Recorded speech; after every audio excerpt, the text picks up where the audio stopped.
100,000 restaurant and other service workers nationwide, and also about 850 restaurant owners. And I know Senator Gillibrand also wanted to join us today. She got pulled into a committee hearing, but we're very grateful for her leadership on these issues, on one fair wage and on gender-based violence in particular. So I often sometimes think about one fair wage, the sub-minimum wage for tipped workers, as being one of the original equal pay issues in our country, because actually prior to 1850, waiters, servers in restaurants were mostly men, actually. And they went on strike in 1850s. They got a full wage, not, they weren't reliant on tips. They didn't get a sub-minimum wage, they got a full wage. In 1850, they went on strike in cities across America, and in response, restaurants replaced them with women. So women entered the industry in 1850 in large numbers just before emancipation. And at emancipation, the restaurant lobby wanted the ability to hire Black people, not pay them anything, and have them live entirely on tips, a mutation of the original notion of tipping.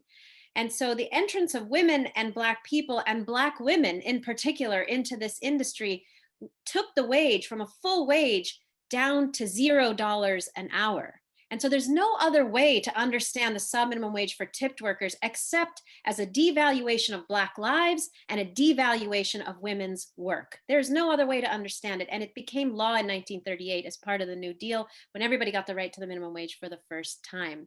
So we've gone from a $0 wage in 1938 to $2.13 an hour today. And today you've got about 5.5 million tipped workers across the country. Over 2/3 of them are women. They struggle with the highest rates of poverty, use of food stamps, and sexual harassment of any industry in the United States, because they have to tolerate inappropriate customer behavior to feed their families in tips. And you are going to hear more about that from this incredible report we just released together with Professor Catherine McKinnon and Professor Louise Fitzgerald, really connecting the issue of tipping and earning tips to sexual harassment. In fact, the highest rates of sexual harassment of any industry. But I do want to say we had previously examined the 7 states that got rid of this system many years ago: California, Oregon, Washington, Nevada, Minnesota, Montana, and Alaska, that require full minimum wage with tips on top. We found that they had 1/2 the rate of sexual harassment in the industry, because in those states, women aren't as dependent on customers, don't feel like they have to rely on tips alone or putting up with sexual harassment from customers to feed their families in tips. Now, that power dynamic between male customers and women servers became so much worse during the pandemic. During the pandemic, we heard from thousands of workers who said tips are way down. We're now asked to enforce social distancing and mask rules.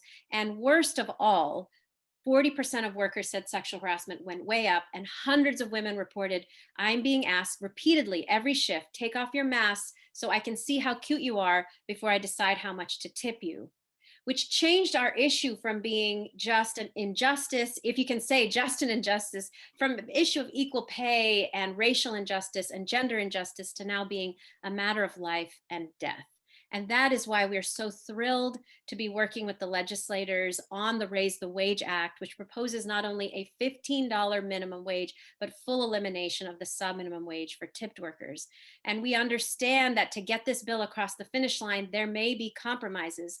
But this weekend, we organized a letter of 150 women celebrities, Gloria Steinem, Jane Fonda, Amy Schumer, Amy Poehler, many other actresses, along with leaders of national organizations, state organizations, women leaders, and dozens of women restaurant owners, who all signed a joint letter to Senator Schumer, President Biden, and Speaker Pelosi, saying, we understand there will be compromises, but we cannot end up at the end with less than a full minimum wage for tipped workers, or less than 100%, because doing anything else would be legalized gender pay inequity, paying a workforce that is mostly women a lesser wage, and paying in the restaurant industry workers who are not tipped, who are mostly men, a full minimum wage. And it's that gender pay inequity. Today, we are also releasing a short brief on gender pay equity in the restaurant industry. As a result of this sub-minimum wage, we see that women in the restaurant industry earn 80 cents to the man's dollar as a result of this sub-minimum wage,